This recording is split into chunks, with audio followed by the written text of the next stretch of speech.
नमस्कार शेतकरी मित्रांनो, माझे नाव डॉक्टर हेमंत यादवराव श्रीरामे, वर्षी संशोधक सहाय्यक या पदावर अक्षय ऊर्जा अभियांत्रिकी विभाग, कृषी अभियांत्रिकी व तंत्रज्ञान महाविद्यालय दापोली येथे कार्यरत आहे।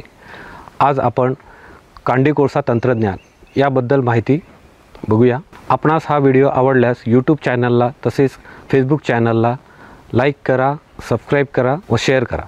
शेतातील शेतमाल काढून झाल्यावर शिल्लक राहिलेल्या कृषी अवशेषाचे काय करायचे हा मोठा प्रश्न शेतकऱ्यांपुढे उद्भवतो। पण बहुधा बरेच शेतकरी राहिलेला कृषी अवशेष शेतामध्ये जाळून टाकतात व त्यामुळे मोठ्या प्रमाणात वायू प्रदूषण होते व त्याला आळा घालण्याकरता जर हा कृषी अवशेषचे रूपांतर आपण कांडी कोळशामध्ये केले तर पारंपरिक ऊर्जेला एक उत्तम पर्याय उपलब्ध होईल। कांडी कोळसा हा पारंपरिक कोळशाला एक उत्तम पर्याय आहे। ज्या ठिकाणी पारंपरिक कोळसा वापरला जातो त्या ठिकाणी कांडी कोळशाचा वापर मोठ्या प्रमाणात होतो, त्यामुळे प्रदूषणाला थोड्या प्रमाणात आळा बसलेला आहे। याचे कारण की पारंपरिक कोळसा व लाकडाला जाळल्यास मोठ्या प्रमाणात प्रदूषण होते, परंतु कांडी कोळसा जर वापरल्यास प्रदूषण कमी होते व हे कमी खर्चिक इंधन आहे।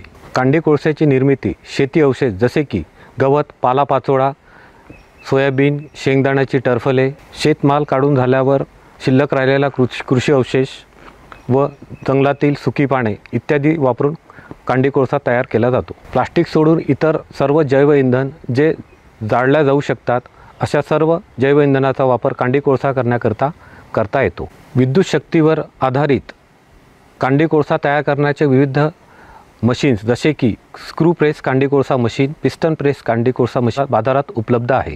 जैव इंधन जसे की गवत, पालापाचोळा, जळाऊ टाकाऊ वस्तूचा चुरा, टरफलं इत्यादी श्रेडरमध्ये बारीक करून त्यामध्ये बाइंडर जसे की गाई म्हशीचे शेण व गिरणीतील टाकाऊ पीठ व योग्य प्रमाणात पाणी मिक्स करून याचे कांडी कोळशामध्ये रूपांतर करता येते।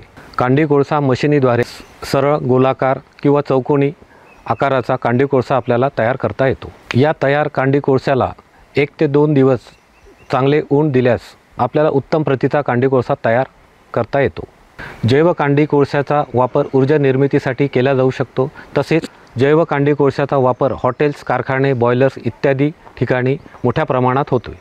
कांडी कोळसा हा पारंपरिक इंधनास स्वस्त पर्याय असण्याबरोबरच कृषी अवशेषाची मुबलक प्रमाणात उपलब्धता हे या व्यवसायाचे उज्ज्वल भविष्य असण्याचे कारण आहे। अक्षय ऊर्जा अभियांत्रिकी विभाग, कृषी अभियांत्रिकी तंत्रज्ञान महाविद्यालय दापोली येथे जैव इंधन जसे की गवत, झाडाचा पालापाचोळा, शेतातील कृषी अवशेष यापासून कांडी कोळसा तयार करण्याचे तंत्रज्ञान विकसित केले आहे। हस्त व पदचलित कांडी कोळसा मशीन विभागाने विकसित केलेली आहे।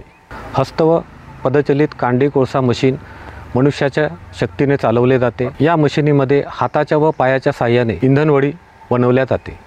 हस्त व पदचलित कांडी कोळशाचे मुख्य भाग main frame, compaction chamber, lever cover, foot lever, hand lever हे आहेत। जैव इंधन जसे की आंबा, काजू, फणस याची पाने, भाततूस व लाकडाचा भुसा श्रेडरमध्ये बारीक करून त्यामध्ये बाइंडर गाई म्हशीचे शेण व गिरणीतील टाकाऊ पीठ पुढील प्रमाणात जसे आंब्याची पाने 15%, फणसाची पाने 15%, काजूची पाने 15%, भाततूस 10%, लाकडाचा भुसा 5% व बाइंडर गाई म्हशीचे शेण 20% व टाकाऊ पीठ 20% या प्रमाणात मिक्स करून त्यामध्ये योग्य प्रमाणात पाणी मिक्स करायचे आहे। हे एकजीव झालेले मिश्रण नंतर मशीनच्या कॉम्पॅक्शन चेंबरमध्ये टाकून त्यावरती कव्हर प्लेट लावून हाताच्या साहाय्याने बाजूने दाब दिला जातो व त्यामुळे जैव इंधनावर चारही बाजूने दाब बसतो व त्रिकोणी इंधन वड्या तयार होतात। या मशिनीद्वारे एका वेळेस 4 त्रिकोणी वड्या तयार होतात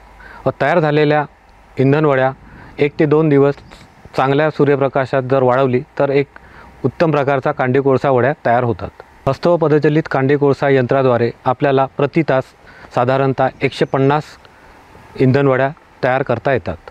हस्त व पदचलित कांडी कोळसा यंत्राद्वारे तयार केलेल्या इंधन वड्या आकाराने लहान असल्यामुळे हाताळणीस व वाहतुकीस अत्यंत सोप्या आहेत व या इंधन वड्याचा वापर चुलीमध्ये, कारखान्यामध्ये, हॉटेल्समध्ये, बॉयलर्समध्ये जाळण्याकरिता होतो।